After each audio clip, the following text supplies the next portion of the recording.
Oi, gente, boa noite. Hoje é o dia da nossa live com a Carla Cotirene. Vou esperar ela mandar a solicitação aqui. Aham, aqui. Beijos, Casefala, queridas, Fabi, Paty, queridas. Olha que a Carla tá chegando. Aê! Amiga. Tudo bem? Né, gente? Tá lindona! Ai, gente, cadê o Maravilhosa. som? Eu não Tá me sou boa nesse ouvindo? negócio, não, viu? Eu te escuto. Porque tá achando tudo baixinho aqui. E agora? Tá, mas tô achando baixo. Eu te escuto bem, na Oi? verdade. Eu tô te ouvindo bem. É o quê? Eu tô te escutando Tudo bem. baixo, né? E você, não me ouve? Ouve ou não? Eu não tô te ouvindo. Eita. É o quê? Aí, ó. Só um minutinho, questões técnicas. É. Quer colocar Eu fone? aqui. E agora você me ouve? Te ouço bem. Tá todo mundo ouvindo bem você. Aumenta o É, eu volume que do tô teu ouvindo celular. baixinho. Eu tô ouvindo Aumenta o baixinho. volume. Eu tô ouvindo baixo. Deixa eu Você tá tentar no de tablet? novo, porque eu não sou muito boa em tecnologia, não, viu? Será que é isso aqui? Não, não é, né? Porque tá. Gente, porque o som agora não tá funcionando. Deixa eu ver. Ele não tá. Coloca fone, tem fone? Não. Ai, ai, ai, ai, ai, gente. Aumenta o volume do celular. Você tá ouvindo? Você tá no celular ou tá no tablet? Eu vou entrar de novo. Eu vou entrar de novo. Eu vou entrar de novo. Sair. Reiniciar.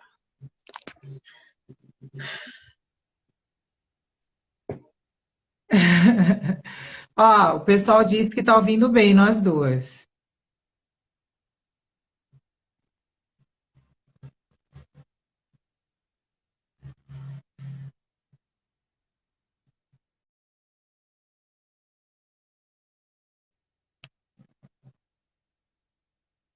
Vamos ver se a Carla entra de novo e aí a gente vai. Tem que mandar a solicitação de novo.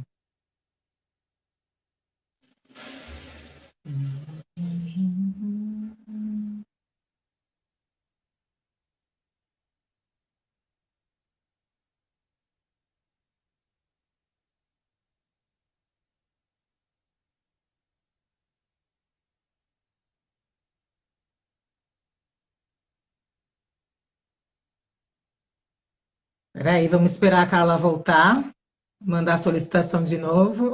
Esse Fábio Logum, só você mesmo, viu? Peraí, vamos ver. Alô? Oi?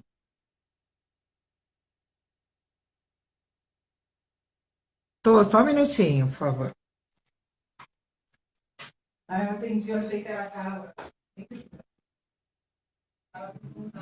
Solicitar de novo. Oi, gente, peraí, questões técnicas. Cadê Carla Cotirene, Brasil?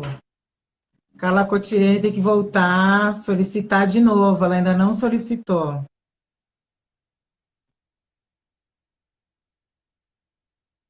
Vamos, vamos tentar mais uma vez. Acontece, gente, problemas técnicos acontecem. Aqui eu! Ai, voltou, Brasil! Vamos ou não vamos? Bora ou não bora? Quase morri agora. Tá me ouvindo? Tô te ouvindo bem. Tô te ouvindo bem. Ai, que bom. Então, gente, boa noite a todas e todos que estão aqui acompanhando. Hoje eu tenho a grande honra de estar com Carla Cotirene, essa brilhante intelectual feminista negra que vem contribuindo muito com o debate né, no debate público brasileiro. Eu estou aqui com os 2 livros publicados dela, o Interseccionalidade, que foi o primeiro, o 5º título da coleção Femininas Plurais, e esse que foi publicado no finalzinho do ano passado, Ó Pai Prezada, que é resultado da dissertação de mestrado da Carla. Carla, querida, vamos lá. Queria que você começasse falando, Carla, tem muito desentendimento sobre o conceito de interseccionalidade, né? As pessoas acabam trabalhando de maneira equivocada. Aí, nessa questão do Big Brother, surge uma questão, né? Gênero ou raça, como se interseccionalidade fosse mulheres negras, fosse um jogo de figurinha, que a gente vai escolher entre a mulher branca e o homem negro, e não entender que, quando a gente diz que não dá para separar, é porque a gente somos esses sujeitos situados na encruzilhada, né? Queria que você explicasse para a gente e falasse mais um pouco sobre isso. Olha, Djamila, foi bom você tocar na encruzilhada, porque a encruzilhada, para nós, né, é uma epistemologia ancestral e política. E esse livro, né, Interseccionalidade, para mim, é esse posicionamento político, esse posicionamento ancestral, que vem nos referendar como as responsáveis por oferecermos oferendas analíticas para nós, que somos famintas, né, de teorias, metodologias que deem conta dessa fome histórica nossa causada pelos apagamentos linguísticos, pelos apagamentos da colonização, pelos apagamentos modernos. Então, a interseccionalidade, ela há 30 anos, Kimberlé Crenshaw, ela sistematizou o ponto de vista das mulheres negras, transformou esse ponto de vista num instrumento normativo, numa hermenêutica sensível, capaz de dar conta das nossas experiências, porque a categoria raça, como você mesma citou agora, trazendo o Big Brother,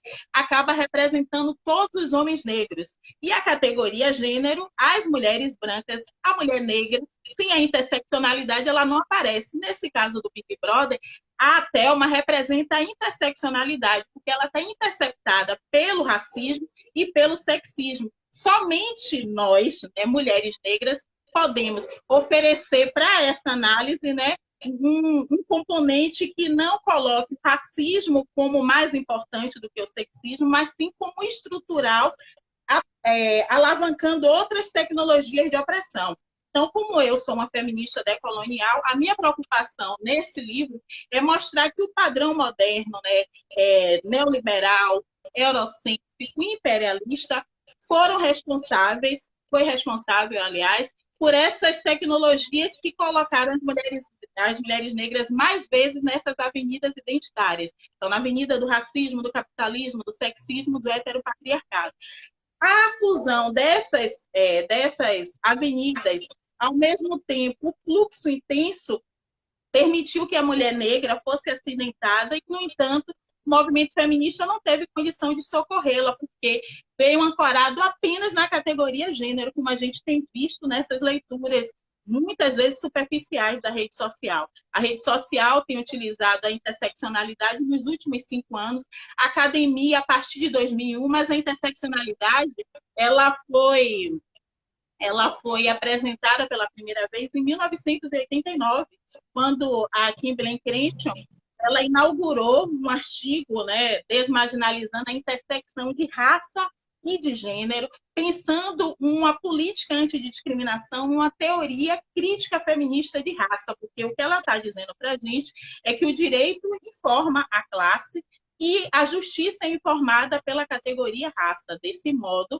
as mulheres negras não são as grandes coitadinhas desse sistema, mas elas são colocadas mais vezes nessas avenidas identitárias, como a própria Thelma rotineiramente é colocada, né?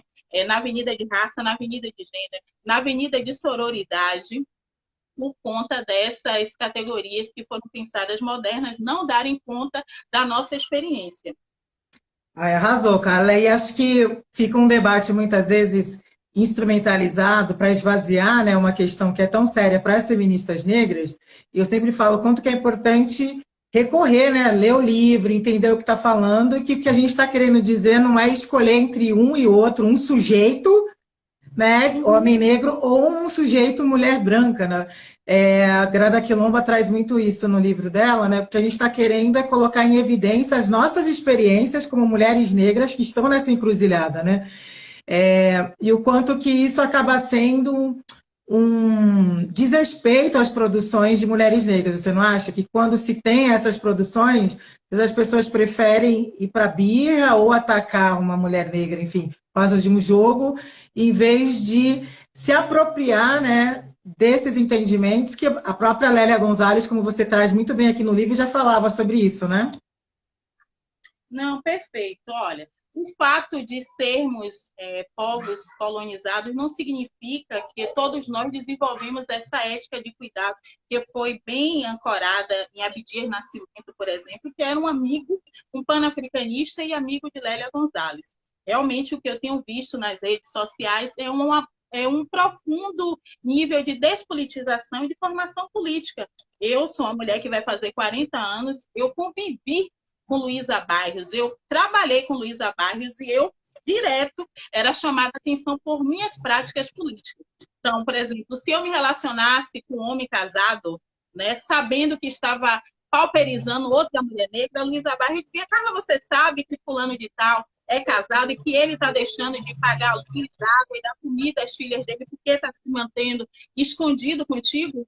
E aí eu dizia: a escolha é minha, se sigo ou não nesse posicionamento. Ela: então você segue, mas também quando você vier chorar, a ausência de acolhimento político, você siga sozinha. Então, eu fui formada nessa dimensão do cara a cara, de rever minhas posturas e entender que se Exu é dono das encruzilhadas, eu tenho a possibilidade de escolher se eu quero seguir num caminho ético que não vai maltratar as minhas irmãs e meus irmãos, ou se eu vou seguir num caminho que Exu já conhece o suficiente, que é um caminho que não alimenta a nossa ancestralidade, muito pelo contrário, produz mais sofrimento, porque fomos um povo ridicularizado, fomos um povo vítima de chacota, fomos um povo impedido de brilhar com todas as nossas potencialidades. E se hoje, né, existe ausência desse posicionamento, significa que essas cartilhas do movimento antirracista precisa revisitar também a nossa produção intelectual. Lélia Gonzalez, Luísa Bairros, Beatriz Nascimento foram extremamente eficientes na denúncia do sexismo no interior das organizações antirracistas, da mesma forma que foram eficientes em também denunciar o racismo patriarcal presente no movimento feminista. Só que a gente tem encontrado mais dificuldade com os nossos iguais do que com as mulheres brancas. Eu tenho percebido isso. Eu tenho encontrado muita dificuldade de dialogar com os nossos, sobretudo dessa geração da década de 90 e 2000, por conta de, talvez, não terem passado por formação política. Né? A formação política é extremamente importante. A rede social conecta, né, Carla, Dejamila, mas a rede social também permite que as pessoas se escondam, né, atrás de perfis falsos, escondam através da ridicularização e façam, né, do nosso espírito, mais uma vez, um objeto, né, de ridicularização. Eu estou de pé porque eu tenho orixá, você está de pé porque tem orixá. Eu só desejo isso mesmo, né, que haja uma revisitação ética, né, dos nossos caminhos, da nossa língua e da nossa autenticidade também, enquanto pessoas. Maravilhoso, o que você chama de ebó de comportamento, né, Carla? Sim. Ebó de comportamento. E sobre o seu livro, cara, o último, Ó Pai Prezada, que eu acho que é um livro fundamental, gente. Os dois livros foram publicados pelo Selo Suricaneiro, parceria com a Editora Pollen. Então, estão disponíveis no site da Editora Pollen. Comprem, que são livros essenciais. E nessa tua dissertação, Carla, nesse teu livro, Ó Pai Prezada, você faz uma discussão fundamental, que é uma discussão com as mulheres dentro do sistema de justiça, que são mulheres ainda mais invisibilizadas. E você traz uma discussão que eu acho fundamental, eu acho inovadora e que muita gente ainda está perdendo o bonde da história, que é discutir a questão da Lei Maria da Penha, de discutir a cela também como um ambiente que deveria ser um ambiente considerado um ambiente doméstico dessas mulheres que são violentadas dentro desse sistema. Você podia explicar um pouco para a gente, contar um pouco como foi escrever a sua dissertação? Antes, Dejamila, é importante que você traga o cenário carcerário que a gente vive, né, um dos binarismos criados pelo Ocidente, que é a pandemia, né, versus o confinamento, né, versus essa quarentena. E a população carcerária vive em constante quarentena e sem ter essa possibilidade de afastamento 1,5 metro, porque as celas estão superlotadas.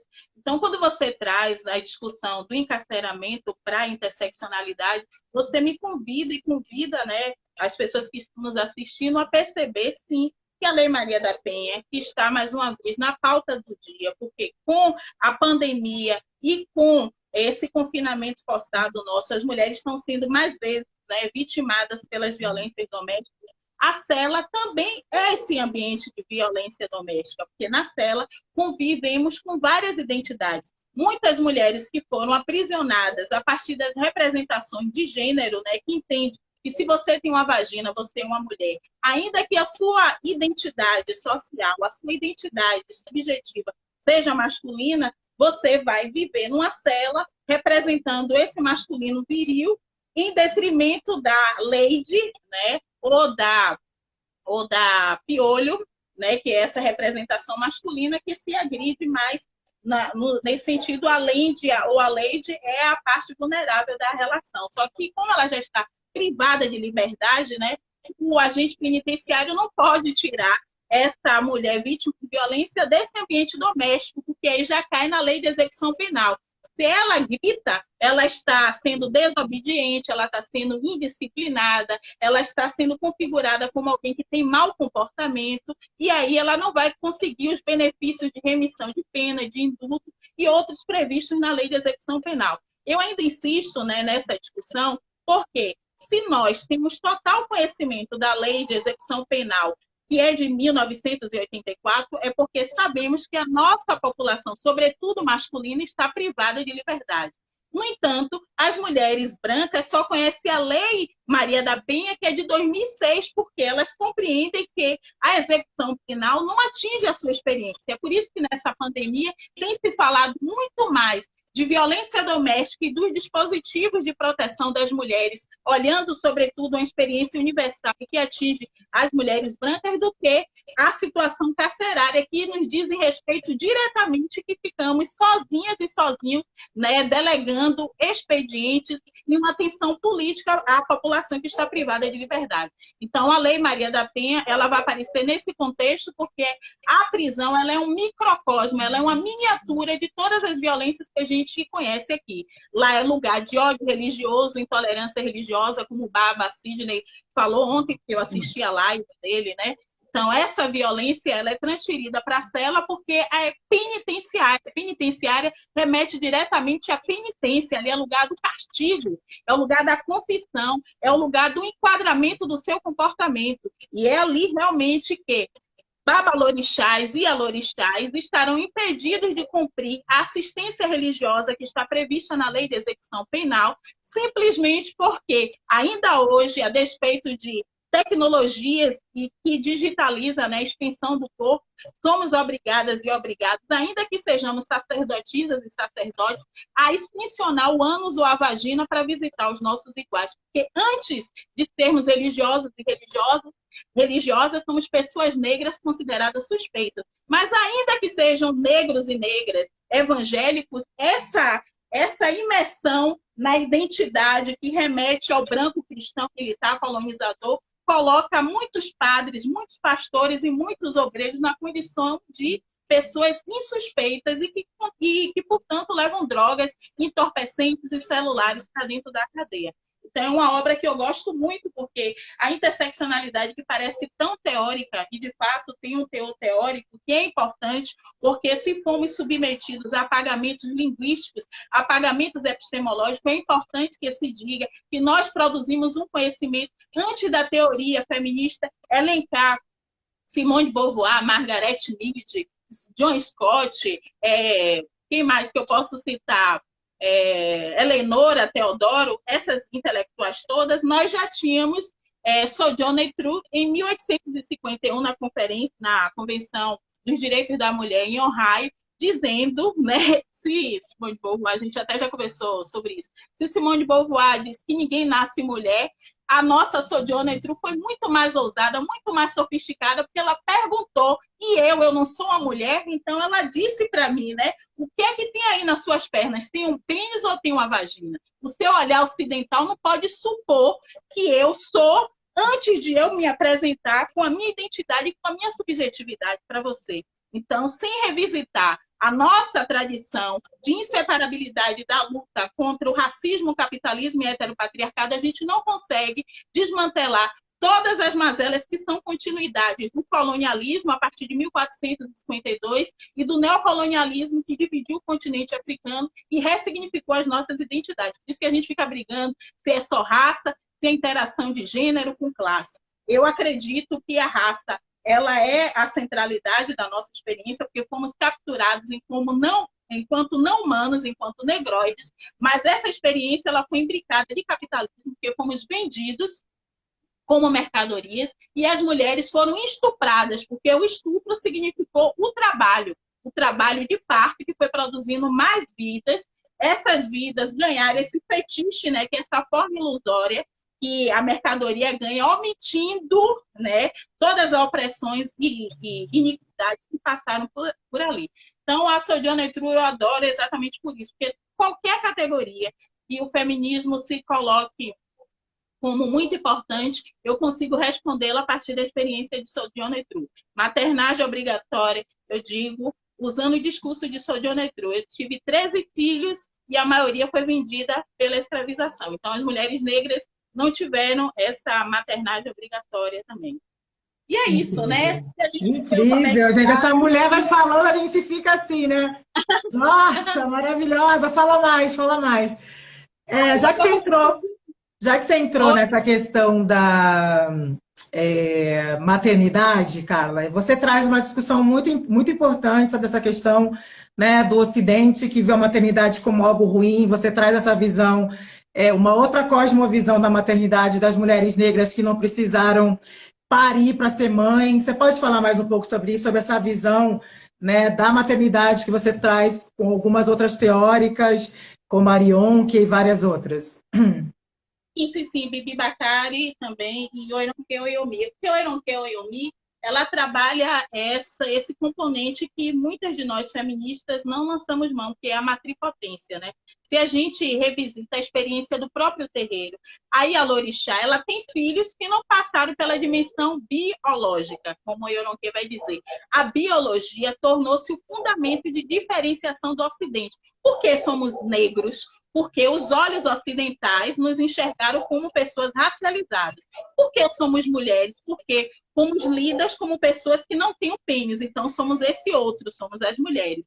Por que somos pessoas idosas? Porque dentro da variação de idade, dentro do tempo e da experiência, o nosso corpo já não comporta o que eles chamam de juventude. Então, todas as categorias e instrumentos jurídicos que são desenvolvidos, Lei Maria da Penha para gênero, Estatuto da Igualdade Racial, olhando raça, Estatuto da Pessoa com Deficiência, olhando os capacitismo, tem tomado a experiência dos olhos. E, no entanto, a nossa experiência iorubá toma a cosmopercepção, toma o cosmosentido para nos compreender como pessoas que a subjetividade está atravessada também pela ancestralidade. A ancestralidade é esse informante psíquico.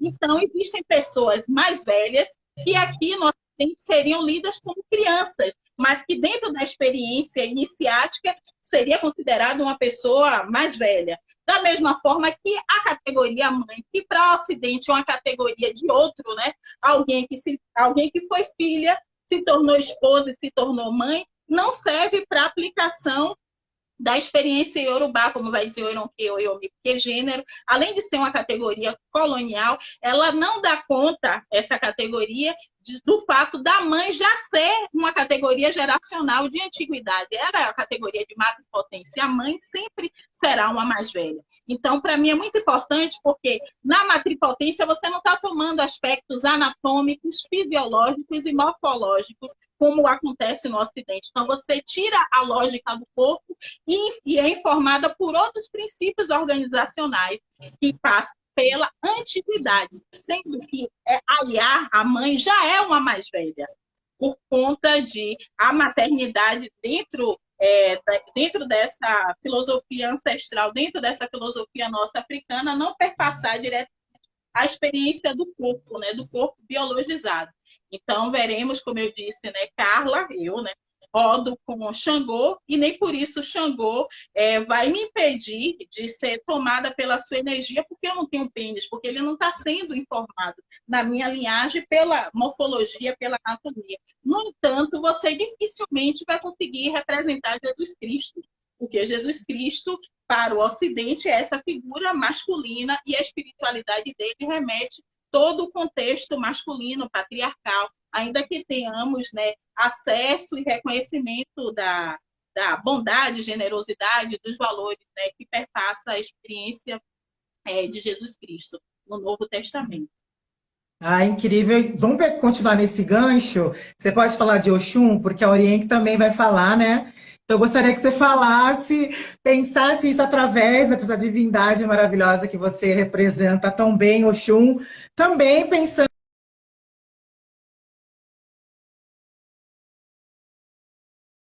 um pouco a live, mas depois eu vou reativar, que estava travando um pouquinho. Aí Não, queria que você falasse um pouquinho para a gente, então, a partir dessa, pensar, né, esse feminismo a partir de Oxum, dessa divindade Oxum. a Oxum, ela não tem sido bem descrita, né? Nem nas epistemologias que se aportam ao terreiro, nem na antropologia. Eu tenho muito respeito pelas contribuições do PRVG, mas eu não gosto da forma como Oxum aparece, né? Como uma narcisista, né? Como uma adoradora de joias. Nós sabemos que o conhecimento ele decorre do olhar, né? E das ferramentas analíticas que são utilizadas por quem está no campo.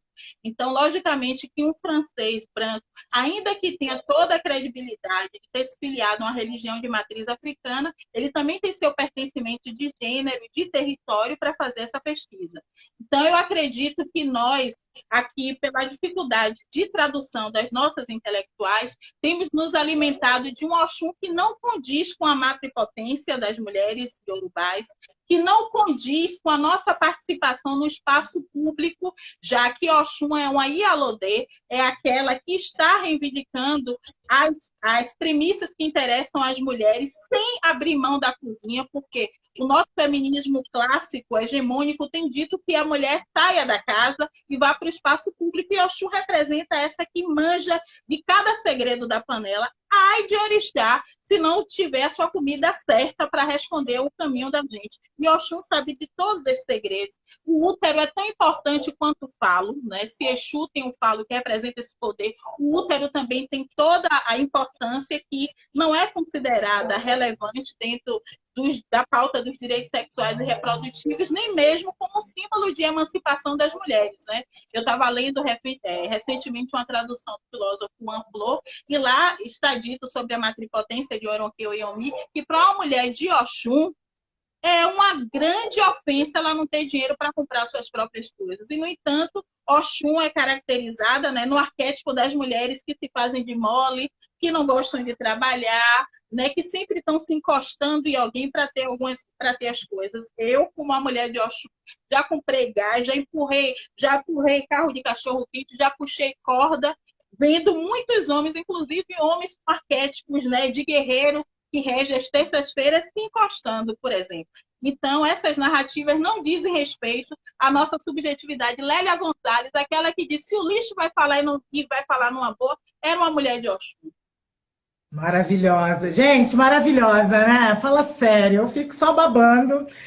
Vou aproveitar de novo para falar dos livros da Carla, gente. Interseccionalidade, o quinto título da coleção Feminismos Plurais, no site da editora Pólen, e Opa aí Prezada, que é resultado da dissertação de mestrado de Carla Cotirene. Assim que acabar toda esse isolamento, a gente vai fazer alguns lançamentos, já tinha alguns programados que a gente precisou adiar, mas vocês já podem ir estudando por aqui, tá? E seria muito importante, Carla, que você também falasse um pouco da tua trajetória pessoal. Eu acho que é importante, sabe? As pessoas te veem muito, né, na rede como a intelectual que você é, brilhante, e às vezes, enfim, não conhece um pouco dessa trajetória. Como que é a Carla? Como que a tua trajetória em Salvador? Eu sei que você começou no cursinho da Steve Bico e tantas outras coisas que você fez. Como que, enfim, você se apresentar um pouco para as pessoas que ainda não te conhecem. Eu gosto de primeiro dizer que eu sou filha de Tânia Maria Rodrigues da Silva, né? Uma saculeira, uma quituteira, uma mulher extremamente digna, né? Uma mulher cabeça de Oxalá. Eu até saúdo Oxalá pelo dia de hoje, que é o Senhor que rege a minha mãe, e é o Senhor que rege, né, o Ofumeji, que eu aprendi com o Baba Rod nesse online, também toma bênção. E minha mãe, ela é responsável por toda essa ética e força que eu tenho hoje, né? Eu gosto de falar sobre minha experiência porque percebo que muitas de nós, mulheres negras e que estão na academia, olhamos a experiência do outro para criar, né, uma teorização, esquecendo que o nosso lugar, né, o nosso enunciado, né, de dor e de superação também compõe a nossa biografia, como vai dizer Patrícia Hill Collins. E às vezes a gente se esconde achando que não vai ser caracterizada como uma intelectual. O intelectual, como diz Milton Santos, é para criar esse desconforto mesmo, né, esse enfrentamento. E eu gosto de posicionar a minha experiência enquanto um locus privilegiado de tudo que eu discuto, né? Se eu discuto encarceramento, é porque eu já tive experiência de trabalhar de cordeira do bloco Mileaê e ver uma amiga minha chamada Nega, né? É assim que a gente chamava, ser presa por tráfico de drogas. Eu levei um bom tempo sem visitá-la na cadeia. Eu só fui visitá-la na cadeia, porque a época eu estava muito próxima da campanha Reage ou Será Morto, Reage ou Será Morta, já em 2008. E aí o Hamilton Borges me confrontou, dizendo que feminista é você, que não vai na cadeia, que não se preocupa com as mulheres encarceradas. Naquele período, esse foi o meu desenvolvimento intelectual para discutir a prisão. Em relação à violência doméstica, né, que é o mestrado em estudos feministas e é o doutorado em curso, e é o atendimento profissional que eu faço na UPA, né, lá no subúrbio, tem a ver exatamente com a minha própria experiência, né, familiar. Você é assistente social, né, Carla? Exato, sou assistente social e também sou marcada por essa experiência. É muito ruim você se debruçar, né, num contexto de opressão ou de subordinação sem você ter essa experiência. Eu falo com muito vigor porque essas experiências atravessam de fato o meu caminho, né? Eu, eu venho desse lugar marcado de violência doméstica, violência sexual, e é por isso que discuto esses temas, vim da Steve Biko, porque estava, né, fadada ao fracasso, eu conto sempre essa história, estava com doutora Andréa Beatriz e duas outras intelectuais, e Hamilton Borges não, George Washington, no Curuzu. E aí uma dessas mulheres negras, né, militantes, chegou para George Washington e disse: por que você sai com ela, né? Que ela é só gostosa, né? Porque aqui tem uma médica, aqui tem uma professora e aqui tem uma advogada. E ela é o quê? Ela é só gostosa. E naquele momento ali, eu tinha 22 para 23 anos, eu percebi que, de fato, se eu não me instrumentalizasse a partir das agendas do movimento negro e da luta, né, das mulheres negras, eu ia ficar nesse lugar, né, de violência sexual, de objetificação, sendo convidada, né, para fazer trabalho com sexo fora do país. E graças, né, ao nosso caminho que a gente alimenta e que a gente convida a ancestralidade a corrigir, eu pude passar pela Bico, fazer o pré-vestibular sem pagar absolutamente nada, fazer o curso de serviço social, ser uma das fundadoras do Núcleo de Estudantes Negras, Matilde Ribeiro, que foi um núcleo que se propôs a discutir gênero e raça no curso de serviço social, entendendo que a população usuária, em sua grande maioria, é a população negra, e as mulheres, em suma, também são majoritárias.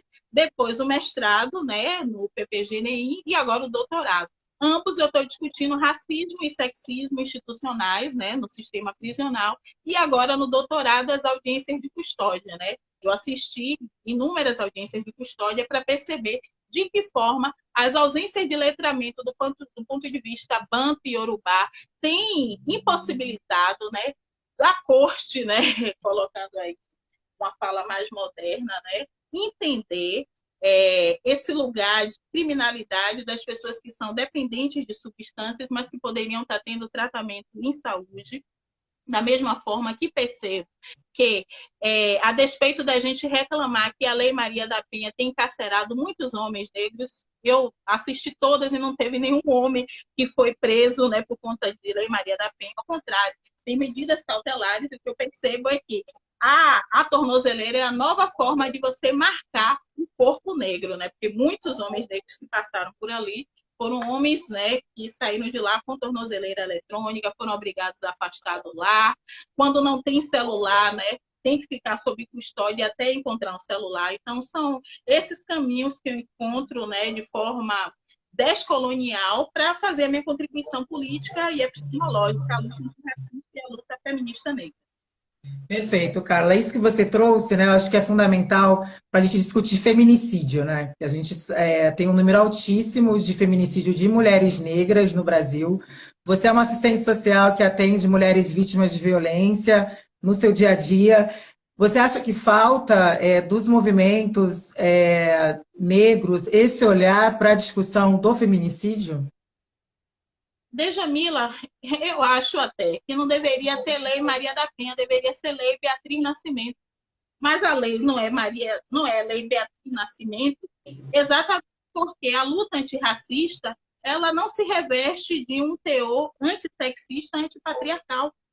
Isso está presente no livro Interseccionalidade e a queixa de 1993 de Kimberly Crenshaw, é a queixa de 2008 de Luísa Bairros, a mulher negra e o feminismo, foi a queixa de Beatriz Nascimento, que foi morta, né, em virtude de tentar separar, né, a briga da sua amiga Áurea Gurgel. E, no entanto, assim como somos traídas pelas parcerias de mulheres brancas que estabelecemos, ela também, após ser morta, a sua memória ainda foi manchada, porque essa, né, ex-amiga branca tentou testemunhar contra ela, né, para defender o seu marido, o seu companheiro, dizendo que ela era aliciadora de menores, que ela fazia orgia, que ela transava com crianças e adolescentes. Tudo isso só mostra que o movimento negro ele é brilhante e continua dando excelentes contribuições na luta antirracista. Se a gente for revisitar o caso de Simone Diniz em 1996, me parece, 1996, mas o Estado só foi julgado no início de 2000, 2004, mais ou menos. Simone Diniz procurou emprego, viu a folha e estava lá escrito vaga para empregada doméstica, de preferência branca. O movimento feminista não escreveu uma nota em relação a isso. Isso chama atenção para o que Kimberly menciona sobre superinclusão. Nessa questão, o movimento negro que disse é racismo que ela está sofrendo. Mas só que não foi só racismo, foi sexismo também. Só que o movimento feminista não compreendeu que nessa avenida, né, da identidade existia Simone Diniz, que não estava atravessada só pela experiência de raça, e raça sendo genderificada, mas pela experiência de gênero racializado também. No caso da Lei Maria da Penha, foi uma reivindicação que eu considero potente e que dá conta, inclusive, dos altos índices, né, de violência que hoje conseguimos mapear. Mas é preciso dizer, Djamila, que na década de 80, quando surgem as primeiras delegacias especializadas de atendimento à mulher, as mulheres brancas foram muito mais dedicadas em escrever artigos e posicionamentos acerca do que sofria no âmbito doméstico do que as mulheres negras, exatamente porque, tal qual Carla no seu atendimento, a gente não quer criminalizar os homens negros, mas as mulheres negras morrem em virtude da insuficiência de políticas de avaliação, monitoramento e de insumos que tomem o nosso ponto de vista, a nossa realidade comunitária como elemento estruturante também. Então, nessa tendência nossa de preservar os nossos irmãos, filhos e maridos, a gente acaba deixando escondidas essas mazelas de gênero que também compõem a comunidade, né, negra e, por enquanto, tem atingido altos índices de feminicídio. Então, a lei Maria da Penha poderia ser Beatriz Nascimento se, naquela época, o movimento negro não tivesse reivindicado, inclusive, que ali se tratou de caso de racismo, porque supostamente o agressor, o homicida, não queria uma mulher negra se intrometendo numa relação interracial não, entre pessoas da mesma raça. Então, são esses absurdos que a gente acaba sendo submetida por conta de instrumentalidade e interseccionalidade que falta, né, para os nossos pontos de vista. Acho ótimo você trazer isso, Carla, porque as pessoas acham que é só um conceito, e claro que é importante ser um conceito, mas também é uma ferramenta na hora de pensar políticas públicas, né, interseccionalidade. Nesse sentido, quando a gente está se aproximando do final, nem senti o tempo passar, não, está se aproximando. Mas nesse sentido, eu queria que você falasse, Carla, dessa questão da classe, né, porque as pessoas sempre falam muito, é uma questão de classe. E, de novo, como se a interseccionalidade estivesse negando essa encruzilhada de raça, classe e gênero. E você, é da assistência social, que teve uma literatura, né, acadêmica muito pautada só na classe, né, na sua formação acadêmica, geralmente nos cursos de serviço social. Queria que você trouxesse isso, porque você traz essa figura de Exu, de encruzilhada, para pensar essa visão dessas pessoas que falam que é só a questão de classe, enfim. Ai, gente, olha, eu venho de fato de uma formação marxista, porque fiz serviço social e as bases do curso, né, é Karl Marx. No entanto, a partir do momento que eu assumo um compromisso de descolonização, eu entendo que priorizar uma categoria é você priorizar uma estrutura. Então, classe está para a estrutura do capitalismo, de forma que a tendência de raça e classe é virarem recortes, que é muito comum as pessoas falarem. É uma questão de classe, mas também tem que ver o recorte de gênero e raça. Isso só faz com que as contribuições do ponto de vista afrocêntrico e do ponto de vista feminista negro sejam apagadas e sejam, mais uma vez, saqueadas, porque se a gente não tem uma categoria compatível com a estrutura que se está combatendo, a gente tende a valorizar a categoria classe e, portanto, dizer que o problema é capitalismo e as demais estruturas são adjetivações. Eu compreendo que o racismo é estrutural e o capitalismo é a forma pela qual o meu povo foi vendido e se tornou mercadoria. Eu penso dessa forma. Então, antes, e concordo inclusive com Carlos Júnior, eu acredito que as concepções da Europa precisam ser revisitadas, embora não tenha excelentes contribuições. Acredito que classe é uma categoria relevante, mesmo porque o tráfico de drogas só mostra que o Estado tende a distribuir uma mão de obra que não é considerada válida e, portanto, ela vai entrar em ilícitos e depois vai virar o exército industrial de reserva, como bem discute Angela Davis, e também discute o encarceramento em massa de Juliana Borges, que é o segundo volume da coleção Feminismos Plurais. Então, eu não consigo fazer absolutamente nenhum estudo interseccional sem utilizar a categoria raça, porque classe informa raça, mas raça também informa classe. Nós somos pessoas pobres porque somos pessoas negras, somos pessoas que fomos expropriadas, somos pessoas que vivemos em condição que exige do Estado, nesse momento, uma seguridade social para que a gente tenha o mínimo de dignidade para viver nessa quarentena, sabendo que adiante teremos um desemprego, adiante teremos todas essas agências do norte global, mais uma vez expropriando o sul global, sobretudo o continente africano e América Latina. Então, não tem como eu desfazer da categoria classe. O que me incomoda é a supremacia teórica de uma categoria em detrimento da relevância de outras categorias que deveriam estar em patamar de igualdade, e não como complemento nominal, como aparece em muitas produções ditas feministas interseccionais. A interseccionalidade, ela prima o raça. Sem raça não tem interseccionalidade. Primeiro vem essa preocupação nossa com a racialidade, e aí eu não estou criando uma hierarquia, eu estou dizendo que raça é a centralidade do próprio pensamento da Kimberlé Crenshaw. Eu estive com ela para escrever esse livro, ela esteve aqui em 2018, eu fiz formação com ela em Cachoeira para a Escola do Pensamento Feminista, lá com a professora Angela Davis. Então, ela mesma critica esses usos, né, absurdos e neoliberais colocados pela Europa e por branquitudes daqui do Brasil, né? Que vão somando identidades e vão cada vez mais tirando a centralidade de raça, dando centralidade a gênero para cair nas mãos das mulheres brancas que vão assumir um compromisso com as africanas que estão sendo mutiladas, que estão sendo estupradas, que os homens são os homicidas, da mesma forma que vão utilizar essa plataforma de empoderamento, como discute Joyce Best, por conta dessas mulheres da América Latina serem desempoderadas, serem mães de família, terem 5 filhos nas costas, então sempre utilizando uma categoria ocidental, quer seja classe, quer seja gênero, em detrimento dessa tradição de inseparabilidade estrutural que foi pensada pelas mulheres negras, que é a interseccionalidade. Perfeito, claro. Ai, nossa, maravilhosa. É nesse sentido, vamos falar de gordofobia, porque também é um uso, estão usando a questão da interseccionalidade, você vem falando sobre isso, seria bom você escurecer aqui para a gente essa questão.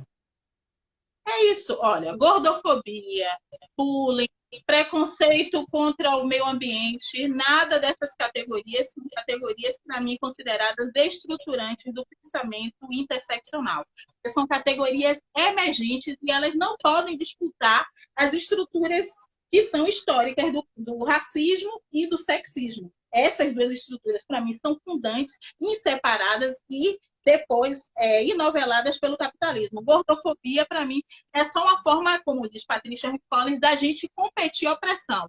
Então, se hoje eu sou chamada de uma mulher gorda, eu sou em razão do racismo, por conta da minha alimentação, por falta de eu sofrer diabetes, hipertensão e todas aquelas agravos de saúde que estão descritos lá na política de saúde da população negra. Então, se eu fosse uma mulher branca hoje gorda, eu entrava num escritório desse e agendava lá uma bariátrica, e ainda assim eu teria passabilidade de mulher branca com recursos, que é diferente de uma mulher negra que pega ônibus e não tem um lugar para sentar, que é diferente de uma mulher negra que entra no consultório e a cadeira não cabe o seu corpo, é diferente dessa mulher negra que está associada à preta que está na cozinha, porque a ela é negada, inclusive, a sexualidade. Eu escrevi isso recentemente. A mãe preta, que é essa figura da gorda, é, mais uma vez, saqueada da sua autoria, né, de produção de conhecimento na cozinha e de alfabetização de crianças. Então, ela, sim, é chamada a gorda, né, a tia, que não tem sexualidade, não tem afetividade, que é apontada na rua. A gorda, ainda entra a gorda, mal interpretada dentro desses pressupostos interseccionais, ainda ela é gorda, mas ela tem a cintura fina. Ela é gorda, mas ela tem um rosto bonito. As mulheres negras não são chamadas de gorda que tem um rosto bonito. Isso acontece com as mulheres brancas, porque estão dizendo, ela é gorda, mas ela é humana. Eu penso dessa forma. Nossa, arrasou. Gente, tá maravilhoso, né? Eu poderia ficar aqui 3 horas, mas o Instagram derruba a live. Quando chega em 60 minutos, ele derruba. Então, como a gente está indo mesmo para o final, Carla, queria que você falasse para você, como uma mulher negra, dentro desse contexto que você trouxe da sua experiência pessoal, como que foi para você escrever 2 livros e que estão pautando o debate público, seus livros sendo bibliografia de vários cursos, as pessoas fazendo resenha, as mulheres negras conversando. Como é que foi você esse processo de escrever e de ver hoje as suas obras sendo referências para outras mulheres, outras pessoas? Eu falei no início, né, Djamila, que para mim é como se eu estivesse honrando realmente todos os meus antepassados, e eu sei que eu estou honrando, sabe? Eu jamais imaginei me tornar uma escritora. Sabe quando você cresce com aquela visão de si mesma, de fracasso, de que você não vai para lugar nenhum? Porque o que chega para nós, né? Que a gente não sabe falar direito, que a gente não sabe escrever direito e que a gente não vai dar para nada. Isso que a gente escuta todos os dias. Meus pais são pessoas semi-alfabetizadas, mas foram pessoas que faziam absolutamente de tudo para dizer: você vai para a escola, não. Você vai para a escola e vai com a farda limpa. Ainda que você esteja sendo chamada de negra preta do bozó, de fedorenta, e vão passar limão no seu braço, né, porque você fede, ainda assim você vai para a escola. Então, quando eu recebo o seu convite, aí eu agradeço ao senhor e à sua família ancestral, eu tenho essa missão de honrar todos os meus antepassados, porque minha família não é uma família de letrados e letradas, né? Eu tenho certeza que meu irmão, aliás, eu vi ele aparecendo aí na estante, meu irmão e muitas pessoas da minha família estão assistindo agora, porque é uma honra você aparecer como alguém que tem algo a falar e não algo para mostrar, porque seu espírito está subdesenvolvido mediante a colonização. Então, eu me sinto honrada, porque eu sei que Xangô tem orgulho de mim, que ele usa a minha língua quando ele quer fazer justiça, e é por isso que eu discuto sistema prisional, é por isso que eu discuto violência contra a mulher, é por isso que eu escrevo da forma como eu escrevo, sem me preocupar em obedecer padrões modernos de obediência e aplausos da academia. Eu me considero uma desobediente epistêmica e me sinto sempre forte. Me sinto capaz de encorajar outras mulheres a terminarem o TCC, a voltarem a estudar, se verem intelectuais, independentemente de terem uma credencial acadêmica. Mas também me vejo como essa pessoa que sabota a tese de doutorado, estou com a tese parada. Lembre que quando você me convidou para escrever o livro Interseccionalidade, eu fiquei sabotando, dizendo que eu queria falar de sistema prisional, e aí você, bem caçadora, chegou na Pará Saber e disse, Carla, que vai escrever de interseccionalidade. Eu estou frita agora, né? Exatamente, porque você fez bem isso. Eu disse, agora tem várias testemunhas que eu vou ter que escrever, eu não quero escrever.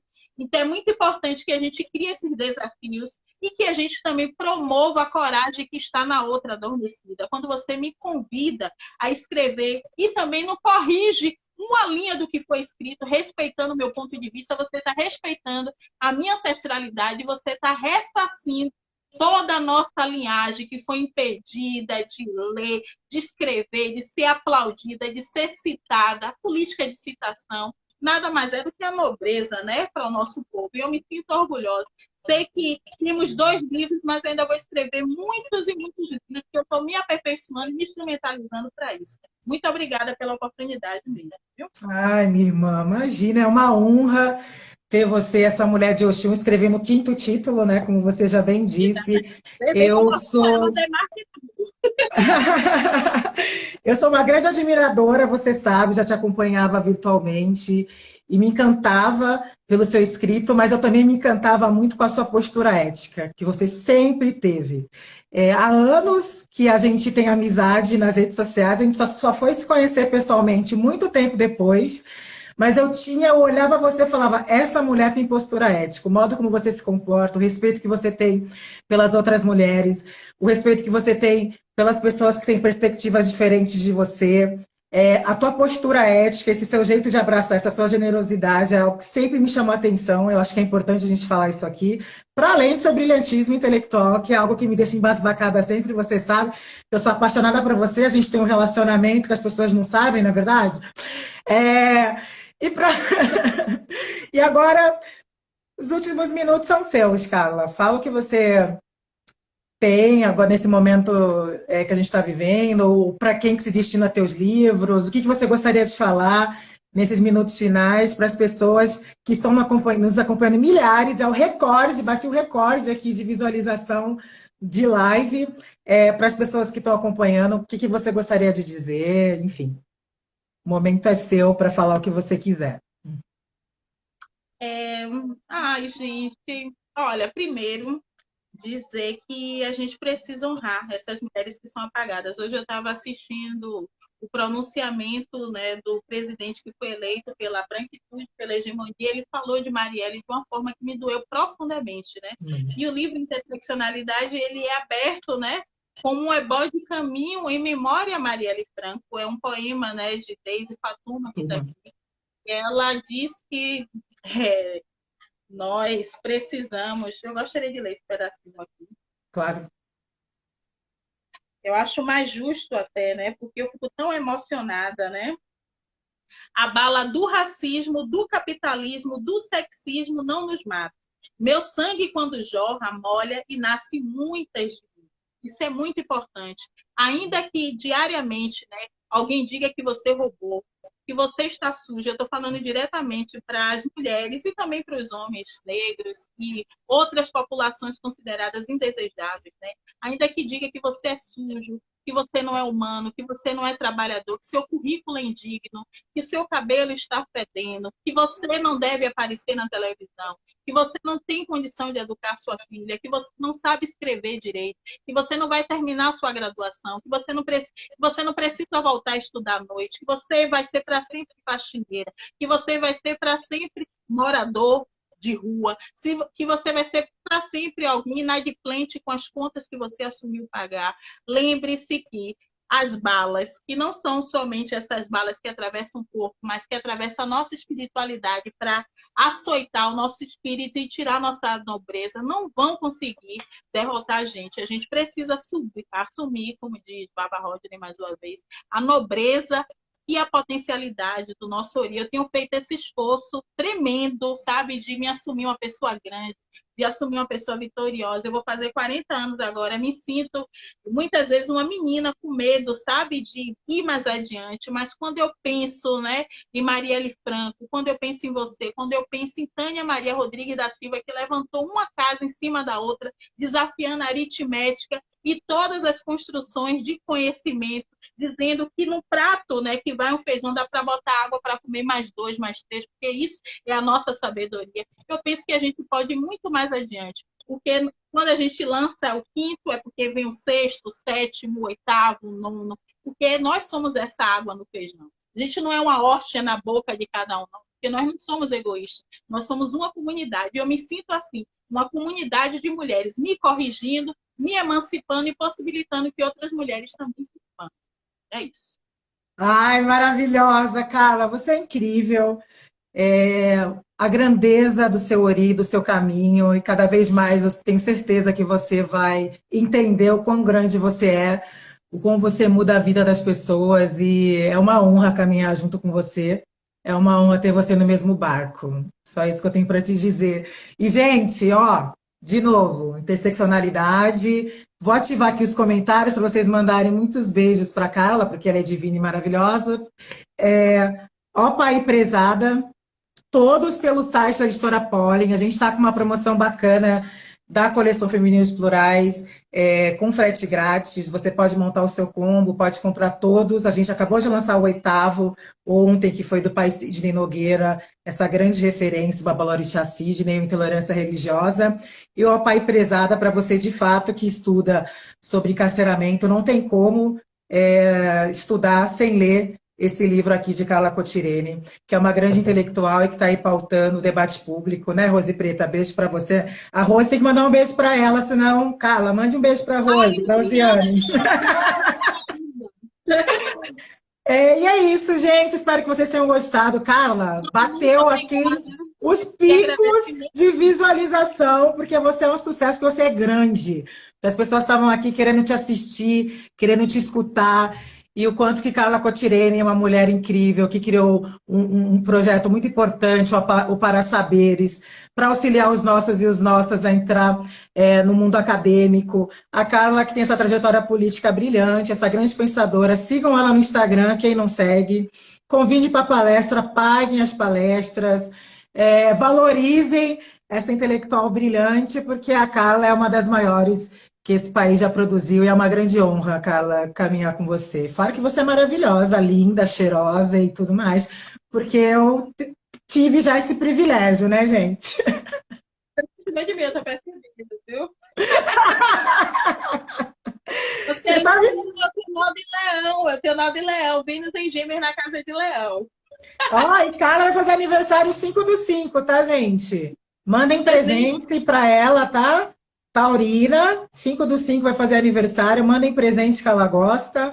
E, Carla, é uma honra, enfim, estar com você e caminhar com você. E essa live é uma aula, essa tua generosidade que ensina tantas as pessoas que estão aqui nos acompanhando.